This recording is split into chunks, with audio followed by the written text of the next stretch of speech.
Decree means formal expression of an adjudication. What is formal expression of adjudication?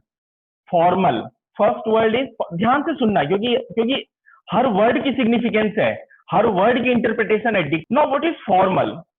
Formal और informal का difference सबको पता है. अगर मैंने आपको कहा कि मेरे साथ कॉफी पे चलो, दिस इज इनफॉर्मल. ये फॉर्मल नहीं है, ये इनफॉर्मल है. आपको मैंने कहा कॉफी पर चलो, लेकिन जब मैंने आपको क्लास के लिए इनवाइट किया तो फॉर्मल है. मैंने उसके साथ भेजा आपको कि रजिस्टर करने के लिए अपने नाम, डिटेल्स, जेंडर ये दो, तो दिस इज फॉर्मल. तो उसी तरह से डिक्री भी जो है, decree is the formal expression of an adjudication. Informal नहीं है, डिटेल में नहीं लिखा जाता है डिक्री. जैसे जजमेंट लिखी जाती है ना 10, 20, 50, 100, 200, 500 पेज में, ऐसे डिक्री नहीं लिखी जाती है. Decree is the formal expression. What relief has been granted, what relief has been granted after conclusively determining the matter in controversy. जो मैटर है कंट्रोवर्सी का, उसको जब फाइनली डिटरमाइन कर दिया जाता है in on each and every point, फिर डिक्री होती है. किस तरह से? इन अ प्रेस्क्राइब्ड फॉर्मेट. अब पूछोगे ये फॉर्मेट कहाँ है? कभी आपने हो सकता है शायद देखा हो या नहीं भी देखा हो. सीपीसी के लास्ट में जाना, सीपीसी जब पीछे देखोगे ना, सिविल प्रोसीजर कोड का बेयर एक्ट, तो उसमें ढेर सारे फॉर्मेट आपको दिखेंगे. वो सारे डिक्री के फॉर्मेट है. That is the prescribed format. This is what formal means. Just understand it very carefully. Formal means in the prescribed format. Now come to the point. Now come to the term adjudication. Adjudication means what? कोई administrative order pass हो जाएगा तो वो adjudication होगा, उसकी decree बनेगी? नहीं बनेगी. कोई कोर्ट में कोई प्रोसीडिंग्स चल रही है, बीच में किसी ने एक एप्लीकेशन दे दी कि भाई मैं इंडिजेंट पर्सन हूं, मेरे को इंडिजेंट फॉर्मा पॉपरिस डिक्लेयर कर दिया जाए, उसने कोर्ट ने डिसमिस कर दिया, क्या ये एडजुडिकेशन होगी? Adjudication means determining all the rights जो कि क्लेम किए गए थे सूट में, जो सूट में क्लेम किया गया था उसके डिटर्मिनेशन. This is adjudication. तो क्या हुआ? Formal expression of an adjudication determining rights of parties on all or any of the matter in controversy. अब आगे बढ़ते हैं. ऐसे ही आपने भी पढ़ना है जब आप मेरी क्लास के बाद जब आप इसको देखोगे तो, in the suit and may be either preliminary और फाइनल. इसको भी कोट करो, ये बड़ा इंपॉर्टेंट है. मे बी आइदर प्रिलिमिनरी और फाइनल. कि डिक्री प्रिलिमिनरी भी हो सकती है, फाइनल भी हो सकती है. यहां पर मैं एक और बात ऐड कर रहा हूं, पार्टली प्रिलिमिनरी और पार्टली फाइनल भी हो सकती है. ये भी आगे आपको मिलेगा इसमें. ठीक है, तो हम तीनों एक साथ डिस्कस करते हैं. आइदर प्रिलिमिनरी और final, partly preliminary, either preliminary और फाइनल, और पार्टली प्रिलिमिनरी और फाइनल, दोनों को हम एक साथ डिस्कस करते हैं. अब मान लीजिए कि एक सूट है, एक ज्वाइंट फैमिली प्रॉपर्टी है, राइट? अब ज्वाइंट फैमिली प्रॉपर्टी है तो प्रॉपर्टी में 5 लोग हैं, 7 लोग हैं, 10 लोग हैं. ऐसा कोई जरूरी नहीं है कि सारे लोग, जितने भी लोग हैं ज्वाइंट फैमिली में, उन सबका शेयर सेम होगा. ऐसा नहीं है. कोपार्टनर जो होते हैं ज्वाइंट फैमिली में, क्या होता है, जो कोपार्टनर होते हैं ज्वाइंट फैमिली के, उनको राइट होता है कि वो पार्टीशन क्लेम कर सकते हैं. और पार्टीशन का रूल है कि partition is affected when partition is demanded, right? तो अब मान लीजिए कि ज्वाइंट फैमिली में प्रॉपर्टी को लेकर डिस्प्यूट हो गया, 5 लोग कोर्ट में गए या कोई भी गया, सपोज 2 ही लोग गए, 4 ही लोग गए, और वहां पर कहा कि ठीक है जी, अब इस ज्वाइंट फैमिली की प्रॉपर्टी की पार्टीशन कर दीजिए. आज एकदम बिल्कुल ध्यान से आप समझना है इसको, जस्ट अंडरस्टैंड इट केयरफुली. तो इस property, just partition suit file कर दिया कोर्ट में. After filing partition suit, now what court has little confusion कि what is the share of all those. ऐसा तो कोई जरूरी नहीं है कि एवरीबडी हैज इक्वल शेयर. कई बार ऐसा नहीं होता है. किसी का शेयर 1/4 होता है, किसी का 1/2 हो सकता है, किसी का 1/3 हो सकता है. तो उस केस में कोर्ट क्या करेगी? कोर्ट पहले डिसाइड क्या करेगी कि शेयर क्या है, व्हाट इज द शेयर. जो जितने लोग हैं, जो प्लेंटिव डिफेंडेंट जो भी है, जो पार्टीज हैं, उनमें किनका क्या शेयर है. तो जब पहला उन्होंने क्या डिसाइड करा? Determination of share. ये क्या हो गया? Preliminary decree. ध्यान से समझना है इसको, जस्ट अंडरस्टैंड इट. ये हो गया प्रिलिमिनरी डिक्री. पार्टीशन के लिए फाइल किया गया है, कोर्ट ने पार्टीशन अभी डिसाइड नहीं किया है. पहले क्या डिसाइड किया कि किसका किसका कितना शेयर होगा. Determining the share of each and every individual plaintiff defendant whoever. तो उनका डिफाइन करने के बाद नाउ अब कोर्ट डिसाइड करेगी कि पार्टीशन किया जाए। अब इसमें भी एक प्रॉब्लम है। क्या प्रॉब्लम है पार्टीशन करने में? अब कोई कहेगा कि मेरे को नॉर्थ वाली जो जमीन है वो ही चाहिए, कोई कहेगा कि नहीं मेरे को साउथ वाली चाहिए, मेरे को ईस्ट वाली चाहिए, कोई कहेगा मेरे को सड़क के किनारे वाली चाहिए। मैं एकदम आसान एग्जांपल में आपको समझाने की कोशिश कर रहा हूं मैं आपको। तो अब कोर्ट कैसे डिसाइड करेगी कि किसको कौन सी प्रॉपर्टी दी जाए, क्योंकि अब प्रॉपर्टी में तो अब उसकी वैल्यूएशन के अकॉर्डिंग होगी। तो उसकी वैल्यूएशन के लिए फिर वो कमीशन इश्यू करेगी। जो कमीशन है वो commission, who is the commission? Commission क्या होता है? रिप्रेजेंटेटिव होता है वो कोर्ट का। He is the representative of the court. या फिर कलेक्टर, रेवेन्यू कलेक्टर्स होते हैं, वो फिर डिसाइड, वो फिर उसमें वहां पर आएंगे, वो फिर अपनी रिपोर्ट देंगे। वो रिपोर्ट देकर बताएंगे कि हाँ इस तरह से इसकी पार्टीशन की जाए, एंड देन वो पार्टीशन होगा। तो आफ्टर वो जो पार्टीशन सूट हुआ, उसका जो फाइनल डिसीजन हुआ, उसके बाद that is final. Now I hope you have understood what is preliminary and what is final. So decree either preliminary or final. अब तीसरा मैंने और क्या ऐड करा था? पार्टली प्रिलिमिनरी और पार्टली फाइनल। अब ऐसा भी हो सकता है कि आइदर प्रिलिमिनरी और फाइनल के बाद पार्टली प्रिलिमिनरी और पार्टली फाइनल भी हो सकता है। ये कैसे हो सकता है ये मैं बताता हूं आपको। मान लीजिए उसी उसी सूट में जिसमें कि डिक्लेरेशन ऑफ टाइटल के लिए जो सूट है, in in that suit only if there is a claim of mean profit also. कई लोग उसको मैसने प्रॉफिट पढ़ते हैं, मीन प्रॉफिट पढ़ते हैं, जो भी आप पढ़ते हैं। If there is a claim of mean profit also, then what the court will do? Court ने ये तो डिक्लेयर कर दिया कि mister A is the owner of this suit property, this is declared. Now अब ए ने क्या कहा? ए ने क्लेम करा, रिकवरी ऑफ पोजेशन भी क्लेम करा था। रिकवरी ऑफ कब्जा जो था उससे उससे आ जाए मेरे पास, कब्जा भी आ गया, रिकवरी भी हो गई पोजेशन की, ओनरशिप भी डिक्लेयर हो गया। लेकिन अब मिस्टर ए ने कहा, कि नहीं, अगर इस केस में बी के पास पोजेशन था इतने दिनों से, तो उस केस में जब बी के पास पोजेशन था तो बी ने उस लैंड को यूज करा, उस प्रॉपर्टी को यूज करा, तो उसके लिए मुझे मेन प्रॉफिट मिलना चाहिए। उसके लिए जो मुझे मेन प्रॉफिट में पढ़ूंगा सेक्शन 212 में है। कहने का मतलब है कि उससे जो उस प्रॉपर्टी से जो उसने अर्न करा, जो उसकी अर्निंग रही, वो भी हमें मिलना चाहिए। तो अब क्या करेगी कोर्ट? अब वो तो डिक्लेयर फाइनल हो गया था, वो पॉइंट जो था ओनरशिप का पॉइंट, टाइटल का पॉइंट, रिकवरी ऑफ पोजेशन, तो ये यहाँ पर डिक्री वहां फाइनल हो गई थी। बट यहाँ क्या है? मेन प्रॉफिट का बचा हुआ रह गया। अब मेन प्रॉफिट कोर्ट डिसाइड करेगी, उसके लिए फिर एविडेंस आएगा, उसके लिए होगा। तो this is what? Partly preliminary and final. तो ये डीम्ड डिक्री कौन सी है? डीम्ड डिक्री कहने का मतलब क्या है? जैसे होती है ना deemed university, deemed decree means उसको दे दिया गया। जैसे कई लोग होते हैं ना पीएचडी करा नहीं बट ऑनरेरी डिग्री मिल गई, डॉक्टर लिख लिया, आपने नाम क्या है, डॉक्टर अमिताभ बच्चन, डॉक्टर शाहरुख खान, किसी यूनिवर्सिटी ने बुलाया, पहनाया, सर्टिफिकेट दे दिया। तो यही है डीम्ड डिग्री। यहाँ पर इसमें लेजिस्लेचर ने दो, which one? A first one is rejection of plaint under order 7 rule 11, right it down, order 7 rule 11, rejection of plaint and restitution. तो इन दोनों को क्या कहा? रेस्टिट्यूशन सेक्शन 144 को और ऑर्डर 7 रूल 11, इसमें जो पास होगा ये डीम्ड डिक्री है, इसमें कोई कंफ्यूज नहीं होना है। ये दोनों, this is deemed, it shall be deemed to include the rejection of plaint and determination of any question within section 144। Now come to judgment. Judgment means the statement given by the जज on the grounds of a decree or order. It means पहले judgment आएगी फिर decree आएगी। ध्यान रखना, उसी suit में पहले जजमेंट प्रोनाउंस होगा फिर डिक्री आएगी। Decree is the only formal expression, जो कि मैंने बताया था।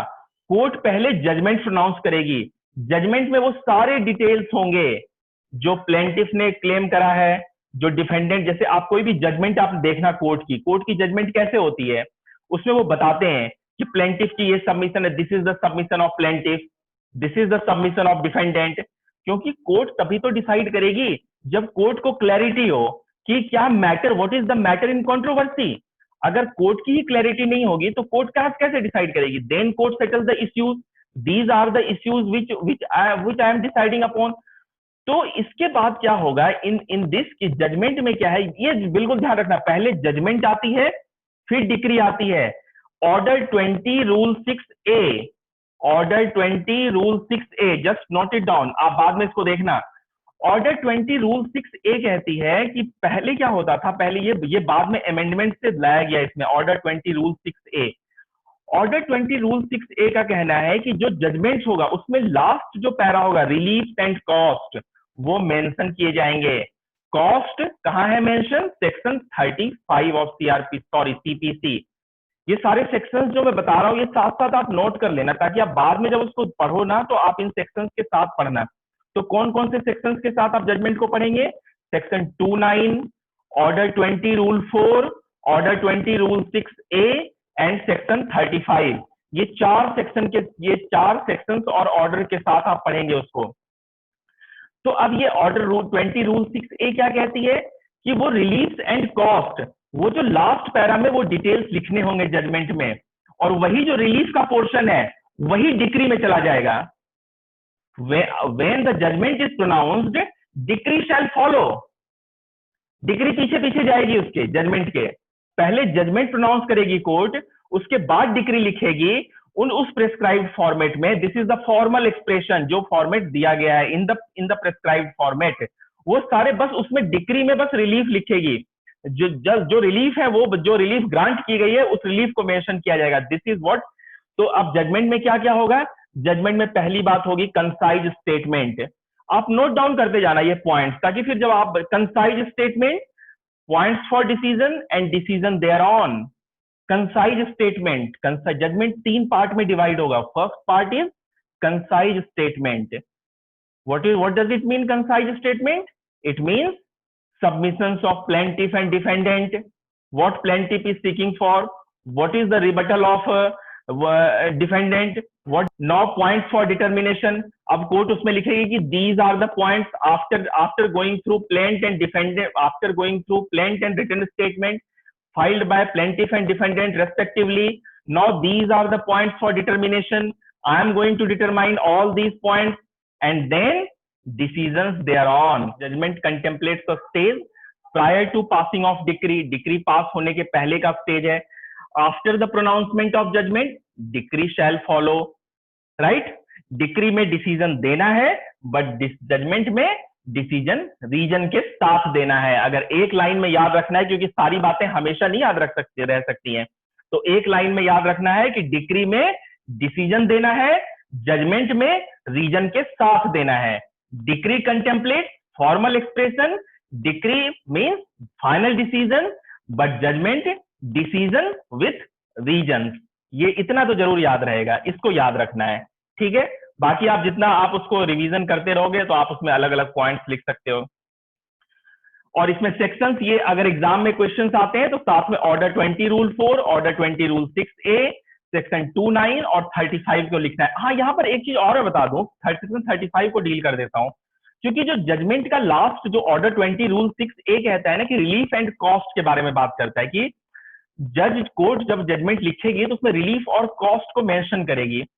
तो कॉस्ट कहने का मतलब क्या होता है? कॉस्ट जो 99.9% केसेस में, 0.1% मैंने छोड़ दिया, क्योंकि कई बार कोर्ट क्या होती है, दोनों पार्टीज को कॉस्ट बेयर करने के लिए देती है, बट 99.9% जजमेंट में कॉस्ट जो होता है, जिसके फेवर में डिक्री हुई है, जो जजमेंट डेटर है, उसको कॉस्ट बेयर करना पड़ता है, क्योंकि डिसाइड किसने किया है। और ये लिखा हुआ भी है, आप अगर पढ़ोगे ऑर्डर 20 रूल 6A को, उसमें सॉरी इंटरेस्ट को, सॉरी सेक्शन 35 को, तो उसमें ये लिखा हुआ भी है कि अगर कॉस्ट डिक्री होल्डर के ऊपर भी इंपोज किया गया है तो उसका रीजन मेंशन करना होगा।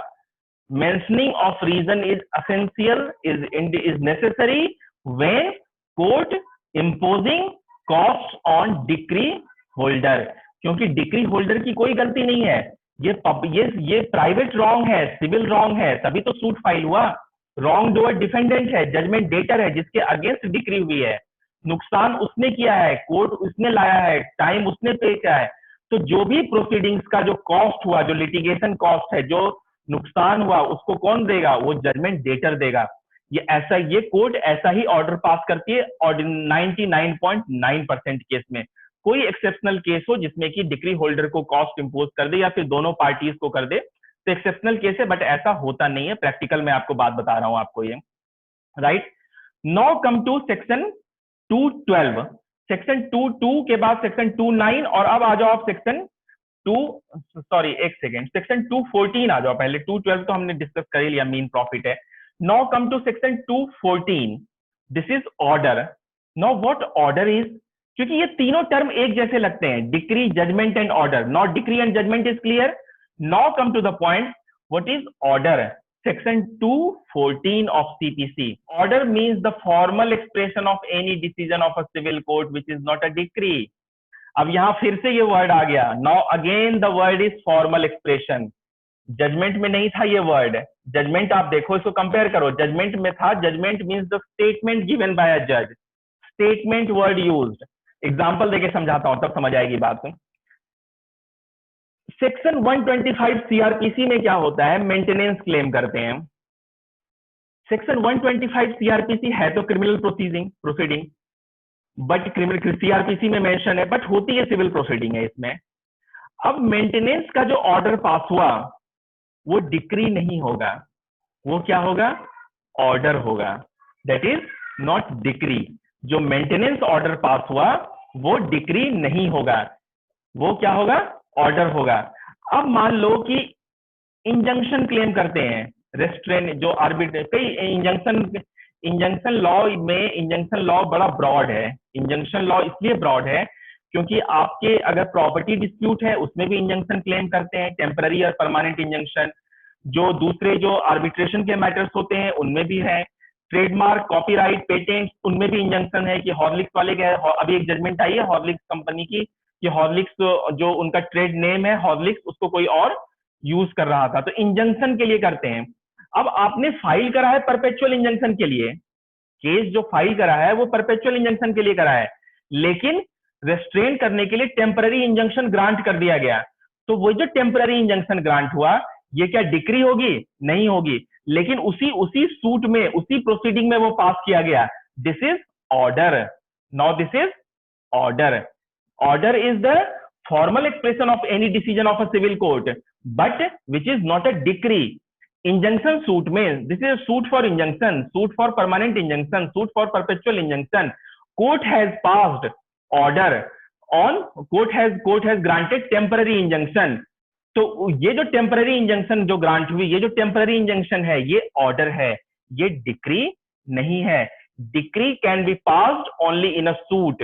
ध्यान से सुनना ये line, whereas order may originate from petition और application। बीच में आपने कोई एप्लीकेशन डाल दी, उस एप्लीकेशन के बेसिस पर कोई ऑर्डर पास हो गई, that is order. But decree only in a suit. Decree जो होती है उसका आप देखोगे, जब उसमें आप उसको पढ़ोगे ना डिक्री की, तो उसमें सूट वर्ड लिखा है। और ये जो ऑर्डर है ना, ये ओरिजिनेट हो सकता है सूट से भी, एप्लीकेशन से भी, कोई पिटीशन भी आपने पास दे दी तो उससे भी हो सकता है। जो क्योंकि सूट जो प्रोसीडिंग्स है, डिक्री तो फाइनल होगी, जो जब फाइनल डिटर्मिनेशन के बाद आएगी, बट उस बीच में कई सारे एप्लीकेशंस मूव किए जाएंगे, कई सारे पिटीशंस डाले जाएंगे, कई सारे इंटरलोक्यूटरी एप्लीकेशन एंड सो ऑन। तो वो क्या हो जाएगा, वो सारे क्या हो जाएंगे, वो ऑर्डर हो जाएंगे, वो डिक्री नहीं होगा। Order means the formal expression of any decision of a court which is not a decree. Order may or may not finally determine right of the parties. Decree में हमने क्या पढ़ा था, decree finally determines the rights of the parties, but order may or may not finally determines the right of a parties. Just understand it, there can't be preliminary order. कोई preliminary order नहीं होता है, जैसे कि decree में पढ़ा था आपने कि आइदर प्रिलिमिनरी और फाइनल, पार्टली प्रिलिमिनरी और partly final, but there is no preliminary order. Order can't be passed, order can be passed before final determination of the matter in controversy। उस बीच में सूट, कितने भी ऑर्डर पास हो सकते हैं, एक सूट में कई सारे ऑर्डर्स पास हो सकते हैं, नंबर ऑफ ऑर्डर्स पास हो सकते हैं। इसमें आप ना, इसको जब ऑर्डर को आप पढ़ोगे सेक्शन 214 को, तो उसके साथ में बता देता हूं कौन कौन से ऑर्डर्स आप पढ़ेंगे। आप उसके साथ ऑर्डर 43 रूल 1 पढ़ेंगे, ठीक है। सेक्शन 214 और ऑर्डर 43 रूल 1, आप इसको एक साथ पढ़ेंगे। सेक्शन 104 और सेक्शन 105 इनको भी पढ़ेंगे सीपीसी में। तो सीपीसी में section 214, I am repeating, section 214, order 43 rule 1, section 104 and section 105, इनको एक साथ पढ़ेंगे। व्हाट सेक्शन 104 से कि कौन कौन से ऑर्डर 104 105 में आप पढ़ेंगे तो आपको पता लगेगा कि which order is appealable, which order is not appealable. सारे, ऐसा नहीं कि सारे ऑर्डर्स के अगेंस्ट आप अपील में चले जाएंगे, हायर कोर्ट में नहीं जा सकते। कौन कौन से ऑर्डर्स अपीलेबल हैं, कौन कौन से ऑर्डर अपीलेबल नहीं है, just which order is appealable, which order is not available, read section 104, section 105 of CPC, read order 43 rule 1 of CPC.